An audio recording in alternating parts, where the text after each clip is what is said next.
Well, hello everyone. Welcome to Tap and welcome to Tap In with us in this hour. I am Manna and I am honored to be here with you, Peter Russell.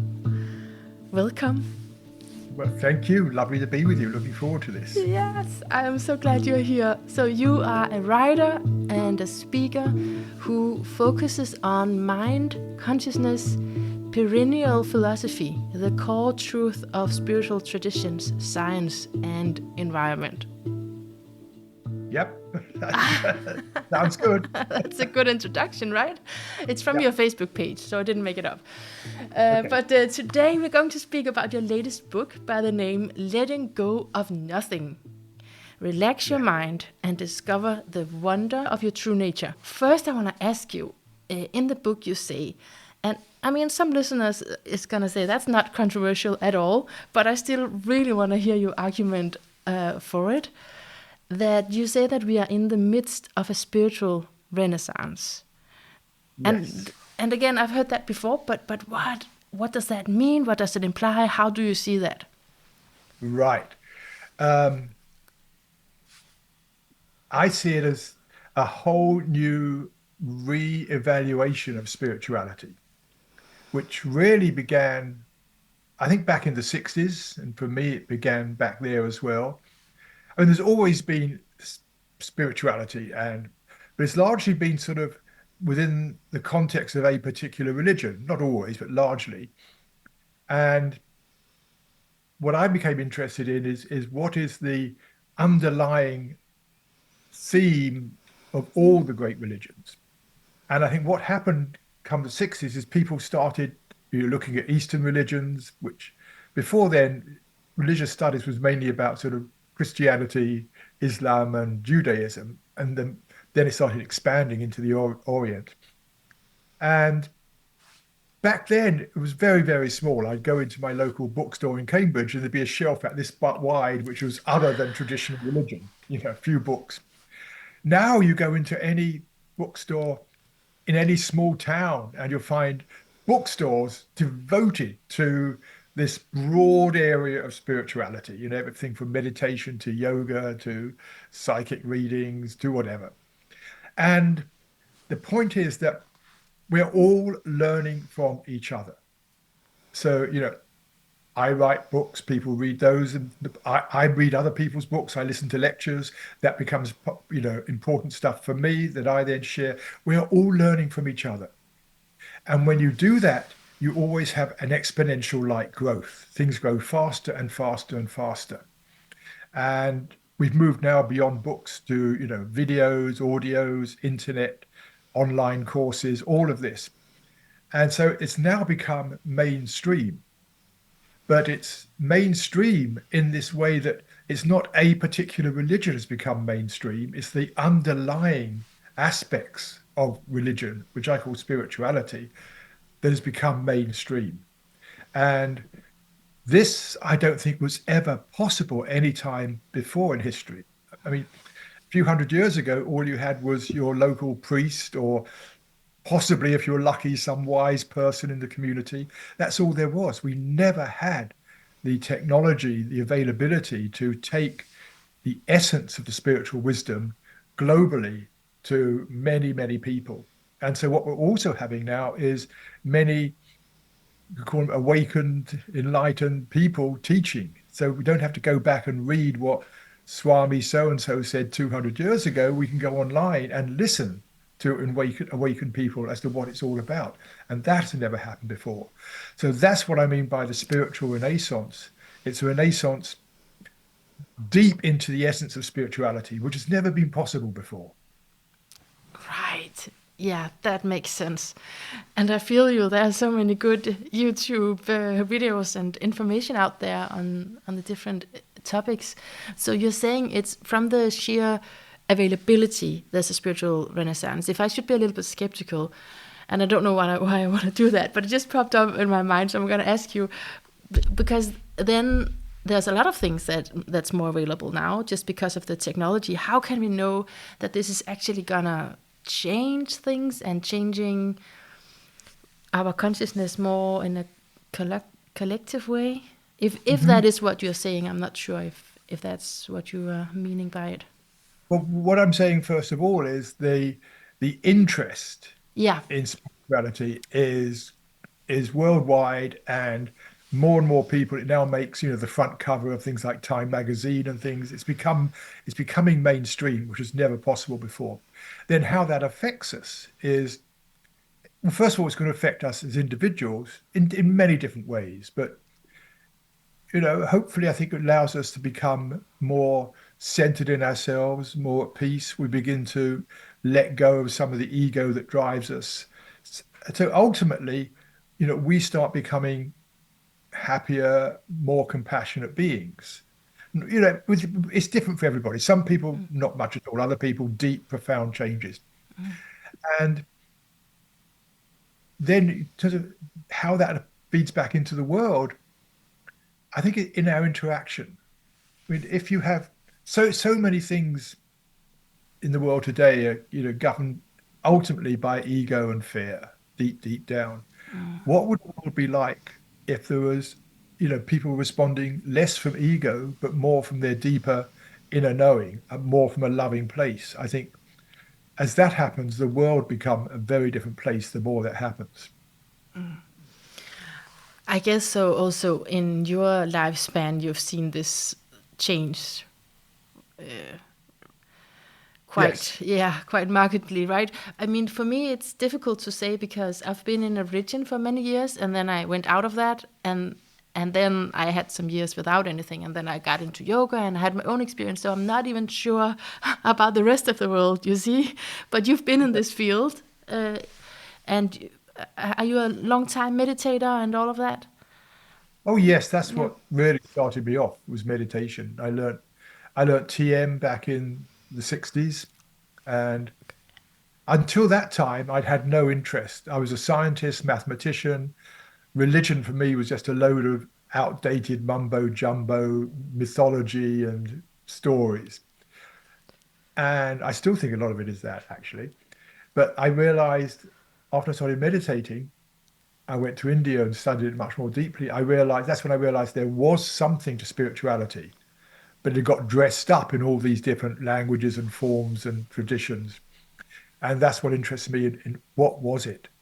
So yes, it was back then. I started meditation, and that started me off on this direction of realizing, hang on, that there's something important here, and really, really important for the rest of the world, not just the essence of spirituality, but I began to see that most of the things that were going wrong in the world came back to our state of consciousness. Yeah. The more we can lighten, awaken, shift our state of consciousness, the better for the world. And so that became my driving purpose. And so just to be completely sure that you're saying now there's more, it's more available. Things has obviously changed. There's just information is more available, and then spirituality has come out in all of these channels, made it more, at least more mainstream. I mean, from my point of view here, I'm not sure it's mainstream, but it's more mainstream at Yeah, least. more mainstream. People, I mean, just to give you one example, Yeah. back in the 70s, I was teaching meditation to some major corporations in London and in Europe. One of them, very big corporation, household name, made me promise never to tell anybody that I was teaching their senior executives in the boardroom to meditate because of what it would do to their public image. Now, corporations everywhere are so pleased to say, yes, yes, we encourage our executives to meditate. We're doing this. We have meditation rooms set aside. We're running courses on meditation. It's just become respectable. And it's not just the information, more it's the teaching, because in the end, spirituality is not just information about ideas and things. It's actually practical teaching on how can we each individually become more, for the want of a better word, awake in ourselves. Ah, okay, good. Thank you for that. That explains it for me. Yeah. So yeah, I recognize that now. It's more you can have a brand that's like we meditate here in this Yeah. company. So it's kind of cool. And what you say is it's not just that there's more information in general, but also that it's solid teachings Mm. Like it's something you said before that you don't have to go back to some swami, but there's actually proper guidance online these days. Yes, yes, yeah. Uh, In person, a lot of these, you can go and meet these people in person as well sometimes. Yeah. yeah, well, we should definitely encourage that in these days. Okay, so I want to get into what it is then. Now that we're talking about with awakening and raising consciousness, you say something in the book that touches me in a deep desire inside of me to see things as they are without any overlay of fear, anxiety. Yes. So you say that we ultimately want a better state of mind. Ultimately, in the final analysis, what we're all looking for is to feel better, to feel good, to be happy, to be at peace. That's what we're all looking for. Sometimes we do it in very convoluted ways, but basically, when you analyze anything, why do you do this? Why? And you keep on going down. It's why. Well, so that I can be happy, of course. That's the ultimate thing. Is we give it different words, happy, at peace, content. Ultimately, that's what we want. None of us want to be in pain. None of us want to suffer. None of us want to be criticized or judged. None of us want any of that. So all along, we're seeking to, how can I come back to a more contented state of mind? That's the underlying motivation of everything.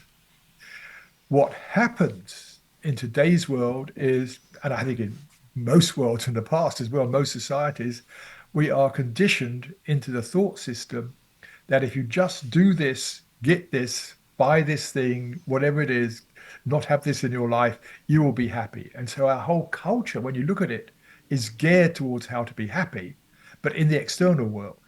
You look at most advertising, almost every advertisement you see will say, you know, you can't be happy as you are without this product or without this service. Buy this product, this credit card, go on this vacation. You will feel better. They know it.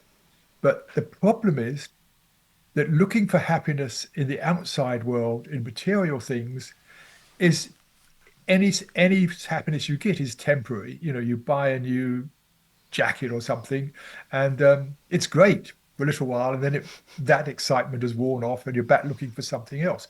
So we're on this treadmill of looking for one thing after another after another. And what spirituality is saying is really, and this is the message of just about every spiritual tradition in one way or another, that seeking for things in the outside world actually often creates discontent. Oh, I don't have this, I need that. And our thinking about what should happen, what shouldn't happen, how things are going, all that thinking is actually disturbing our natural state of mind. And so, what I call the natural mind is how we feel basically when we're not worrying about things, we're not trying to get things, we're not upset, when we're not planning, we're not into all of that thinking. When the thinking mind quietens down, we feel more at ease because we are not disturbing our peace of mind. So all this wanting, etc., actually disturbs our natural peace of mind. And so I sometimes say, the joke about humanity is we're so busy worrying about how to get peace in the future, how to be happy in the future, we never allow ourselves to be happy in the present moment.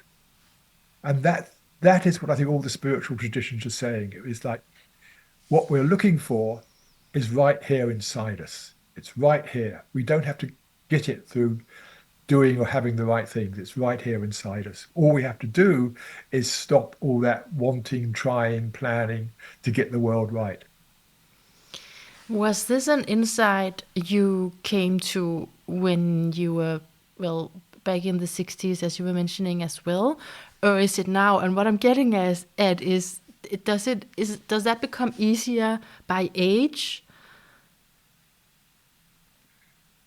I think there's a number of factors. I mean, I had the basic insights I just talked about back in the 60s. Okay. But that was just the basic. A lot of what I just talked about, I then filled it in. After I can see in the 80s when I was looking at stuff, I could see very much more clearly how we upset ourselves over things and took away our own peace of mind. I could see that more clearly. and and it's filled out more in recent times. So it's a continually, grow, as you read in my book, Letting Go of Nothing. Some of that goes back way, way back. A lot of that is stuff just from recent years that I've been working on. So for me, it's an ongoing process. In terms of the aging thing, it's interesting. I think, one of the things we talk about with age is wisdom. We talk about older people being wise, which I think is not necessarily always true. I mean, there's a lot of young people who are wise and a lot of old people who aren't wise, but we associate wisdom with age. And I think part of that is just we learn through life. And you talk about, what a wise person, an elder wise person is someone who's less concerned about money, less concerned about how they're doing in the world, how they're seen, more concerned with how they are as people, more concerned with love, those sorts of things, um, with their own contentment, these things. So I think it does come with age as well. That's exactly what I was getting at. So thank you for understanding. That is exactly what I was thinking of. And in different life phases, that it's gonna, the challenges are gonna be different. But maybe we can come back to that. I wanted to just mirror back this quote to you, that the grip we need to release is a mental one, and we need to allow our minds to be loose again. So now Yeah, it's in the title, right? Let go. So that's also a common thread in the spiritual traditions, you said. In the, absolutely. Very common. Yes, different, when we talk about, forgiveness in one way is letting go, um, you know, devotion is a letting go, but it's there in all traditions in one way or another, different words for it. Um, yes, and in the book, what I'm saying, just explains the title because it sounds a bit paradoxical and Zen, letting go. How do you let go of nothing? The point there is what we're letting go of is not the thing in itself, but our attitude towards it. It's a mindset. Um, for example, recently I had a whole container of books stored in Scotland, which I wasn't because I'm living in America now. It had been there for 10 years. I don't know how much it had cost me to keep all these books. And suddenly that was no longer available. And what do I do? Where do I store these books? And it's like, I can't let them go, physically let them go. And then I realized it wasn't the books. I didn't even know 99% of the books that were there. I probably would never read them again. If I wanted to, I can go online these days. Why am I keeping all these books? Why am I paying to keep all these books? And I realized this may sound strange. One day, I may move back to England, have a nice cottage in the country, and I can have all my bookcases out again. It's like, what? So that was what it was, letting go, not of the books, but letting go of the idea that sometime in the future they might be useful. They're not useful at all in the moment. They're sitting there. I don't even know what's there. But the idea, and so always what we're letting go of is basically a point of view, a mindset. And that's not a thing. It's the way we see things. And the way we see things is our attitude, our perspective, but it's not a thing in itself. So we're not letting go of things, we're letting go of non-things, which are attitudes, our beliefs. So but it did lead you to let go of the books, did it? yes, yes, yes. I just gave them all. I just brought someone in, gave them away. Oh God, that Got a it deep, that it's painful to hear about because I love books as well. I guess it's also like the wisdom in the books. right, But yeah, I see what you mean because it's not like you were gonna read them right now anyway. right. So that's the grip. We talk about the grip the mind has. My mind was gripped by this idea Yeah. that sometime they might be useful, and it's releasing that grip. And when I released that grip, then I could, let the books go. But it was what was happening, that grip in the mind. I need these. And I wasn't even conscious of it. I mean, that was what's interesting. To begin with, it was just like, okay, what do I do? How do I find a new storage location? Who's going to do that for me? Do I need to go back to Scotland and do all that myself? Whatever. I was thinking of all of that. How do I do this? I wasn't questioning why I wanted to keep them. And just as soon as I saw that, it's just why, it was just like, oh God, I may not go back to it at all. It's just like I can always buy them again. It's like I see. so It feels lighter to live like it that. feels lighter. It felt at ease. It saved me a lot of bother. So that's the grip. My mind was gripped by this idea, and that's what happens with any letting go. Really, is the mind gets gripped by an idea about what is important, what should happen, what shouldn't happen. And does And it also get gripped, would you say, by stories? Because you say that stories is the thing that creates suffering and discontent. exactly, yeah, yes, exactly. And by stories, I mean more than just a story about two people doing something. The stories you read in a book. Stories for me, I use it more widely as our thought system, what we get into. So I would say I was telling myself a story about why the books are important. So I use story in that broader sense. I was telling myself a story about the books and why they're important. And so it was letting go of that story. But it's our stories that um, basically most of our thinking is some story in one way or another about what's good, what's not good, how we should behave, how other people should behave, all of that stuff. I mean, I like the explanation of it because you could also just give up. And this question relates to what you can call spiritual bypassing, right? You can also say, "Oh, the practical things, it's too, it's too difficult, it's too exhausting. I'm just gonna float up onto a cloud and not think about it." And but because of the way that you put it, it seems like there was a process and an emotional process even of letting go of it. So yeah, I guess coming back a little bit to that question around when you are in a phase of life where it sort of does serve you to not walk around in something too non-culturally accepted clothing. I mean, at least then you could easily become very lonely if you completely you don't care at all about the cultural Yeah. standards. No, no, no, no. It's not about not caring. It's about caring more. Oh, It's definitely not about not caring. I mean, it's a lot of things we need to let go of often are sort of emotions like, anger or whatever it is. It's a common one, but it's about letting go of the things that are holding us back.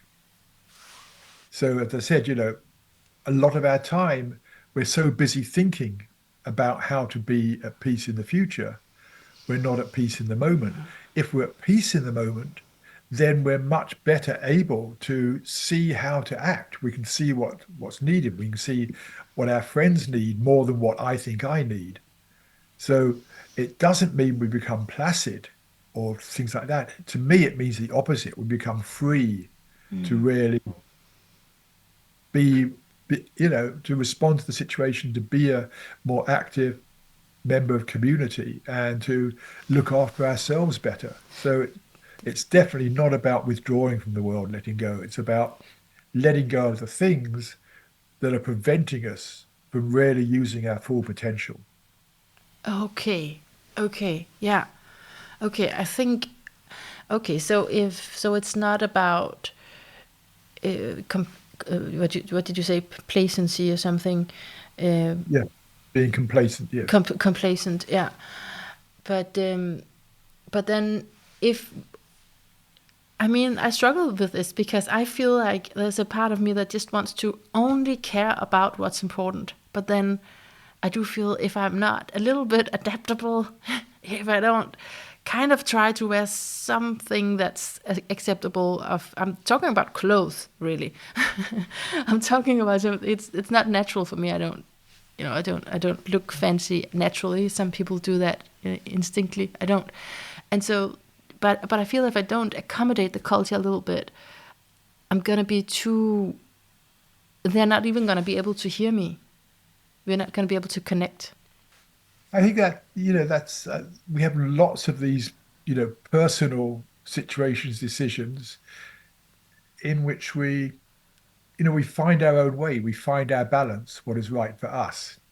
But in terms of the letting go, if find the right balance, what's right for us, I think you need to look at, to what extent am I taking have I been taken hold of by cultural expectations, which may not realizing they may not be true, but I am being controlled by a cultural expectation, and begin to look at that and begin to see what is the story? What is the story I'm telling myself here? And as we begin to see the story more clearly, usually we see two sides of it. We can see actually there's good parts of this story. It's valuable. The story is there for a reason, but it's also holding me back as well. So to look at the story and see, okay, to what extent is this story valid, and to what extent is it actually holding me back? And I find if you take those two complementary views of any story you have, that can begin to lead you to soften it, to release it, and to find your own balance. Oh, that's really good. That's a good answer. That's a good answer. There's the whole So not what's the cultural balance? expectation. Sorry. Yeah, I would extend that also to yourself. What are the stories you're telling yourself about yourself and how you appear? Is another aspect of that.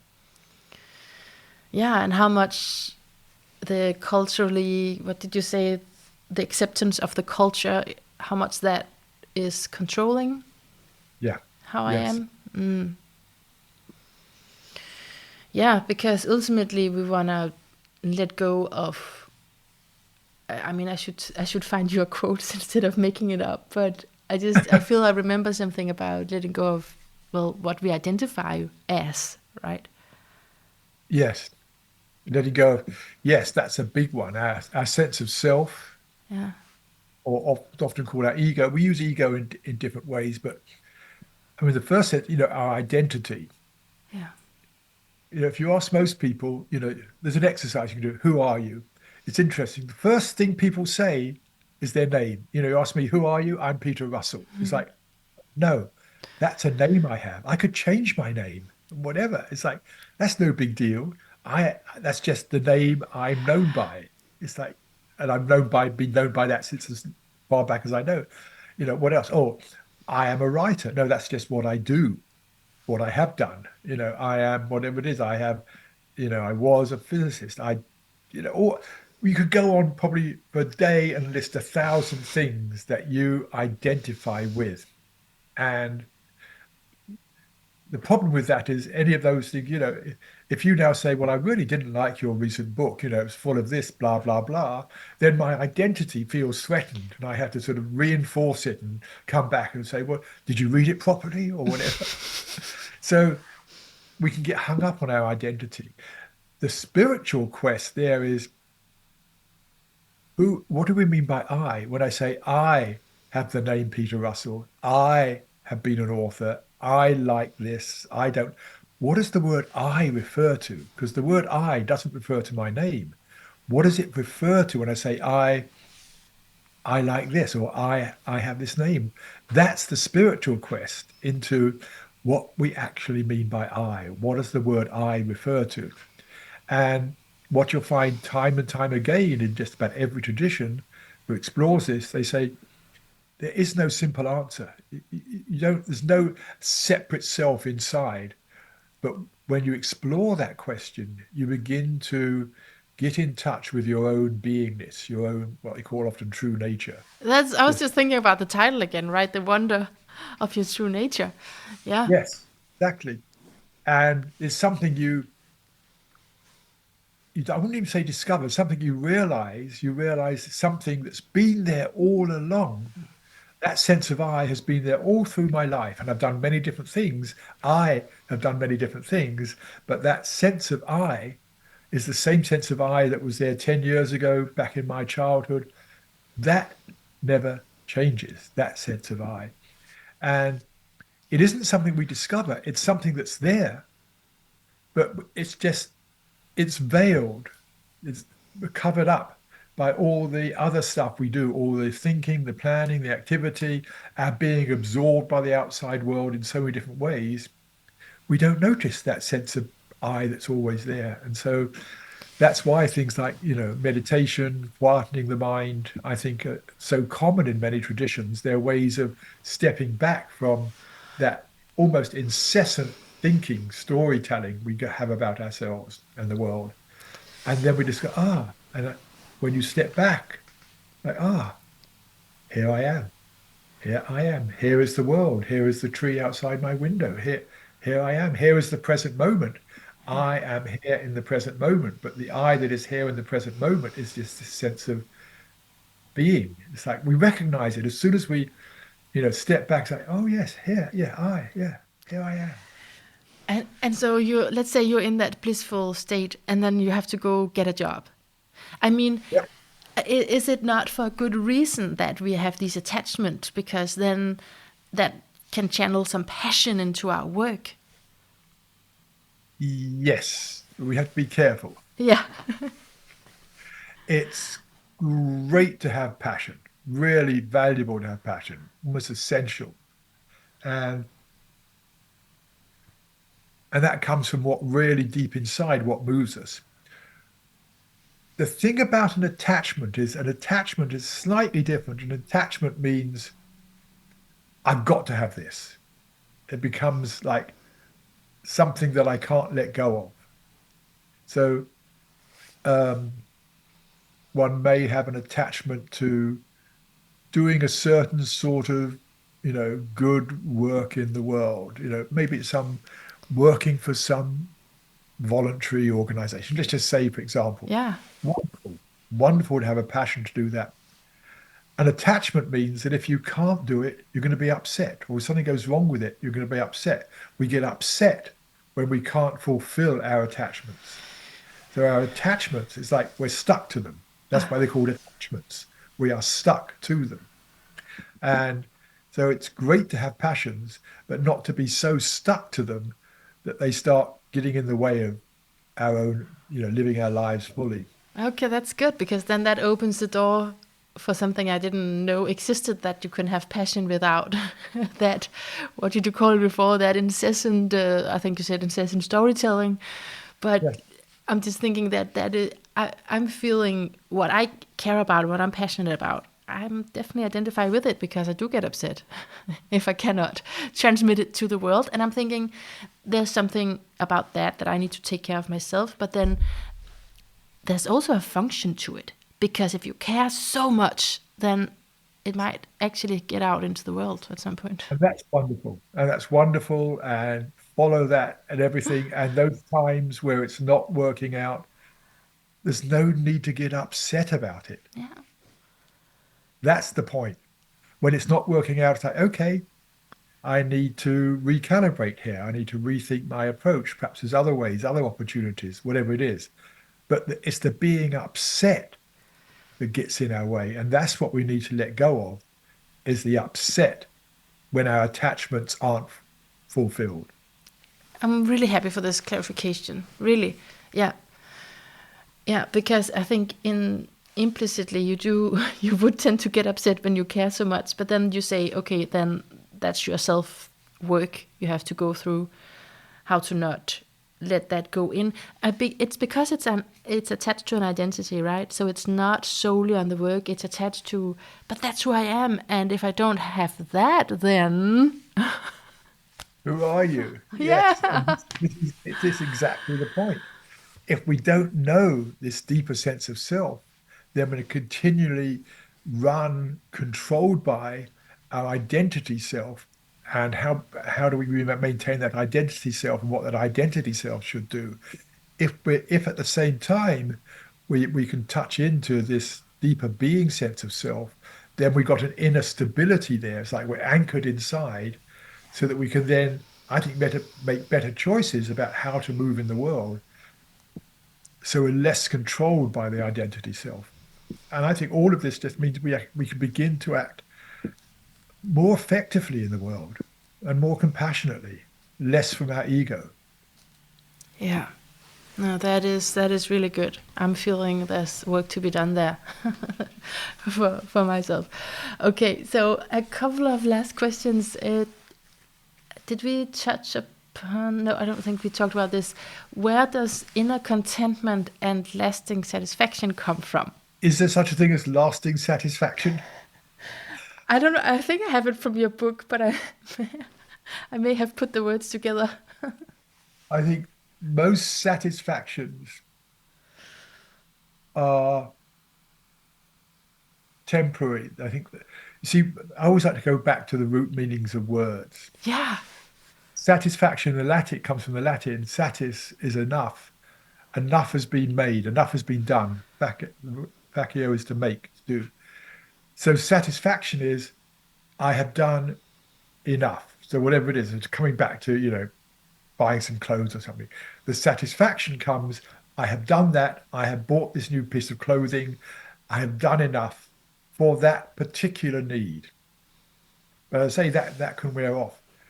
Contentment is very different. Contentment comes from feeling okay as you are. Feeling okay as you are. It's like it's interesting. The word sometimes uses in Buddhist circles is perfection, the great perfection. And perfection, gained from the Latin, means all, it's come through doing, all has been done, nothing more needs to be done. So it's different from satisfaction. So And satisfaction would be enough is enough. the satisfaction would be, um, I've got what I wanted. Okay. I've done enough. I've done enough to get what I want. I'm satisfied, whatever it is. Let's take the clothing. I'm satisfied because I found this piece of clothing that I like. So I'm Mm. sat that particular need, that particular want has been satisfied. Mhm. And that will last as long as and until you get bored with that particular piece of clothing or something. Or there's something else comes up. Okay, I've satisfied that need and I want to eat, I love to go up for this lovely meal. You satisfy that, or whatever it is. Thousand things in the world which need satisfying, thousand different needs, a lot of which are just culturally conditioned needs, which we satisfy. We do enough for them. And that's a treadmill. That's the treadmill we're always working on. I need something else to be satisfied. I need something else to be happy. Contentment is a very different feeling. Contentment, satisfaction is almost like the wanting has been satisfied. Contentment is more, I'm okay. I'm not wanting anything. It's a lack of that wanting to have things change. And so when we come from contentment, then when there is a need, we're much freer to go and do what we need to do to fulfill that need.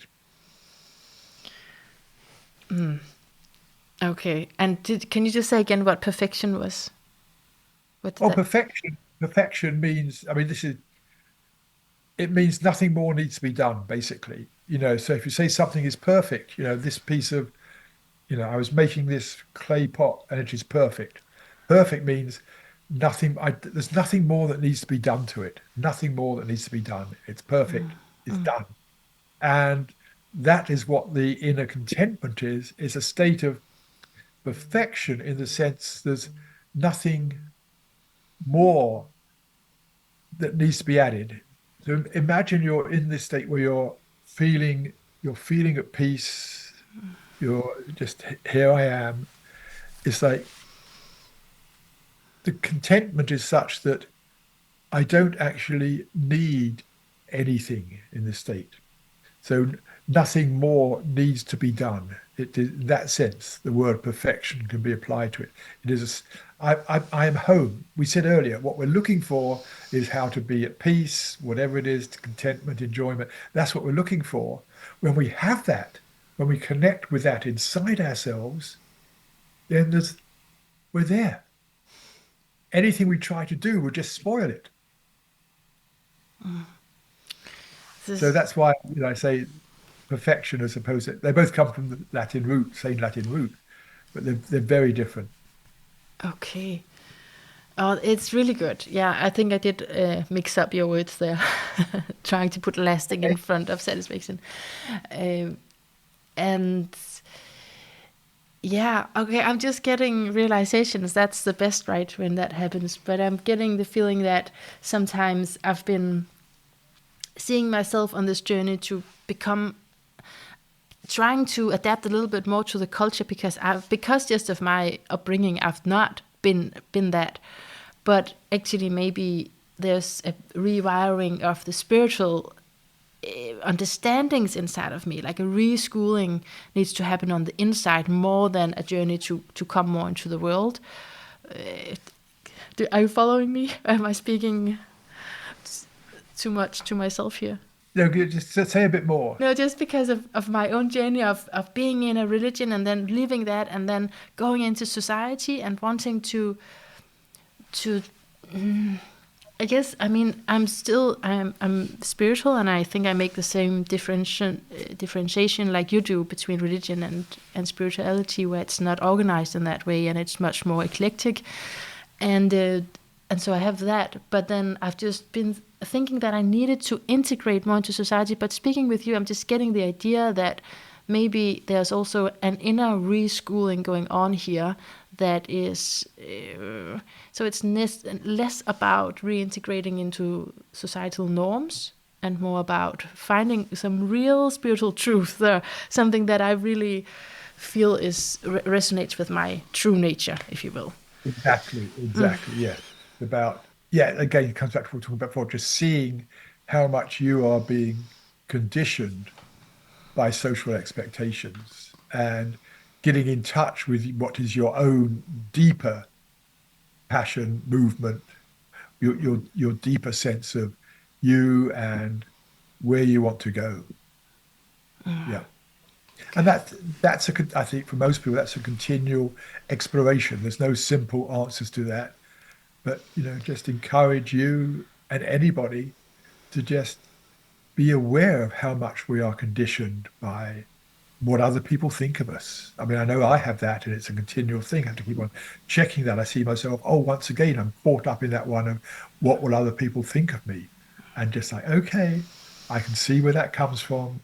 And what I do, I mean, just a little exercise I do, it's like my inner critic will come in, like, okay, I'm something I shouldn't be doing this. I shouldn't. And I just put my hand on my heart. And I just say, oh, honey, in the sense of just like, okay, I'm doing this for me. Oh, honey, I know what you've been through. I know this little inner critic comes up. I know this. It's just like, it's okay. It's okay. It's like, it's just compassion, almost forgiveness for myself. And it's just like, yes. It's just, we get so caught up in a lot of our inner critic comes from how we're expected to behave.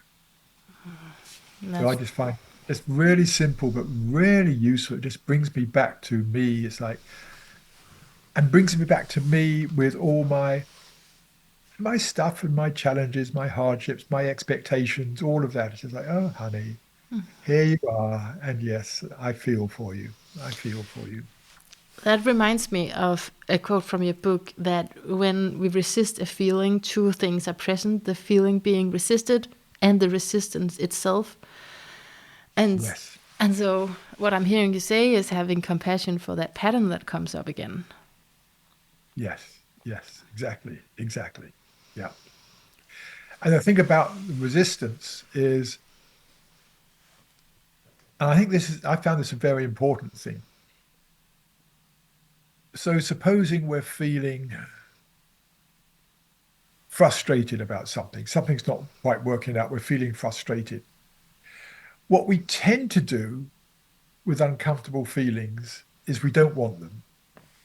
So we push them away to the back of our mind where they won't affect us. We try to take our mind off it and do something different so that it doesn't disturb it. That's the normal thing. We don't like uncomfortable feelings. We try to get rid of them, do something else, and we resist letting them in. It's like if I really let in this frustration, I might go around beating the walls or something. I don't want to let it in, so we resist it. And this is a major thing in terms of preventing us from letting it go. Because, as I say in the book, letting go, part of letting go is letting in the feeling that's there. And if we're resisting it, we're not letting it in. So the first thing I suggest to people is notice the resistance itself.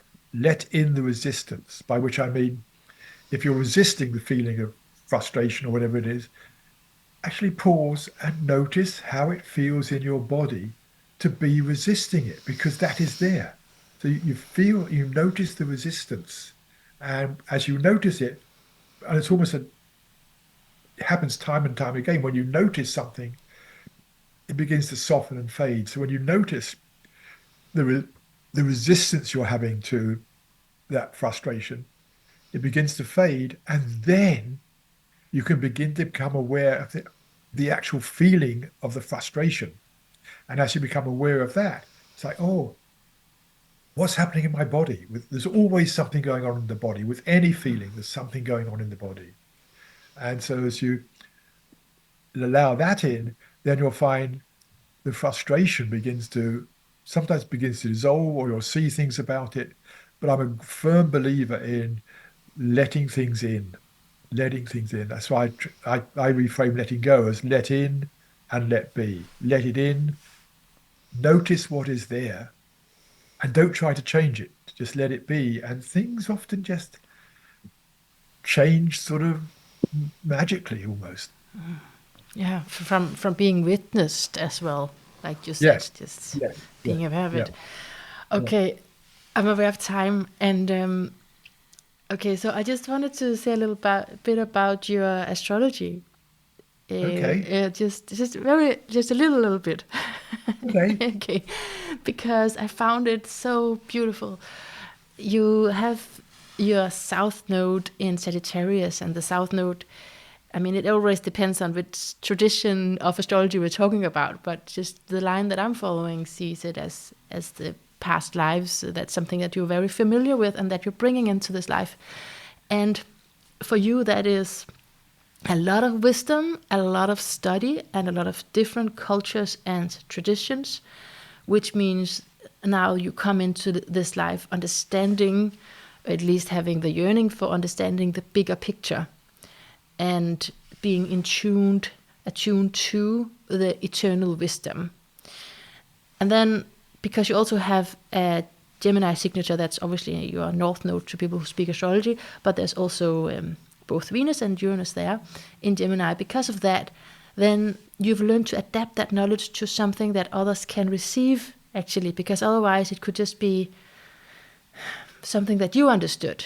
And that is one of the assignments of this life, to learn. And I'm speaking in present tense, but it's probably, this is something, of course, you've learned, because we can see in your biography that you have many books and you've communicated a lot about things in an accessible way. So there's a theme about how your associations would become to be perceived more clearly by an audience, so it's more relatable. And the way that you've done that, and the resources that you've had through life, is really to listen to others, to connect and listen to others. And for those relationships would have allowed you to communicate that higher knowledge that you, at least in the beginning, were alone with seeing. And then communicating that to the modern world and to a younger population in an understandable way. How does that sound? It sounds right on. Sounds pretty. I can resonate with most of that. Yes, all of it. Yeah. No, thank you. Oh, you're welcome. It's very beautiful when you come in with that Sagittarius, that philosophy, and also a sense of. I heard you say somewhere. I know we only have a couple of minutes left, but it's important minutes. I want every Yeah, minute to count. I heard have a you. few. We have a few minutes, yeah. So I heard you say somewhere in another interview that you had some realizations. I think it's a video that's 3 years old, and at the time you were talking about a couple of years back, so maybe 5 years back now, that you stopped talking about a certain topic that you had talked a lot about. Ah, right. Yes. And that's very Sagittarian because that's conviction, then going into the higher version of it, which is, well, what you're talking about, letting it go or letting it transform into more of a question mark. Yes. Yes. Yes. And that was, I mean, just for, other people who don't Yes, know. please. Yeah, that was I've written books about science and consciousness. How does science understand consciousness? I worked on that a lot for many, many years. I've given many, many talks on it, and I have my own theories on it, which I've developed and which I think are good theories. And I found like other people, there's so many different points of view on how consciousness, what it is in the universe. And I started realizing I can argue against other people's theories. I can see the holes in their arguments, and I could see mine was, mine's a good one. And I just realized, what do I know? What do I know? It's like, and what good is it? It's like all this pontification, theoretical philosophizing on the nature of consciousness. So what? Does it make us any better human beings? Does it make us any more compassionate? It's interesting, it's thrilling, but I realized it was my ego was getting into my theory and arguing against other people's theories, and they were arguing against my theory. And it's like, doesn't take us anywhere. So I basically stopped doing that. I occasionally talk about the ideas, but basically I let that half of my life go and realizing what's much more important is how do we actually help each other awaken to our true nature. Oh, that's a significant turn. Must have Yeah. been for you to let all of that go. Must have been a big one. Yeah. Yeah. Yeah. It was one of those things that just suddenly, just one day, just like, what do I know? Really? What do I know? Like, what I do know is I know from my experience what helps me to settle down into a quieter state, what helps me to actually be a better person. That I do know for me. Yeah. I don't know for everybody else, but I know it for me. And I share what I've discovered for me in the trusting that it will be of value to some other people. That's absolutely the higher version of what I see archetypically here. Because Sagittarius has to do with that direct experience, and the shadow of Sagittarius would be to go into that mode where you want to convince other people. So what you're saying right there is the higher version where, well, it's the direct experience for me, and then I can share it, Gemini, to all of these people, and it's gonna Yeah. help. It's gonna help all of us. Yeah. Thank you so much, Peter Russell. Really enjoyed it. Thank you. Yeah, We made the most of every minute I felt, don't you? great. Yeah. Yeah, good. And just to say, just to point people also to my website where Yes. there's everything, I mean, books, videos, meditations, whatever, which is just peterrussell.com. That's simple. 2 hours on the Russell, not the French way, peterrussell.com, and you can find, yeah, I will link to you, and people can spend the rest of the day there at your website, the rest of the month or year. Thank you so much. great. Thank you. Enjoyed it very much.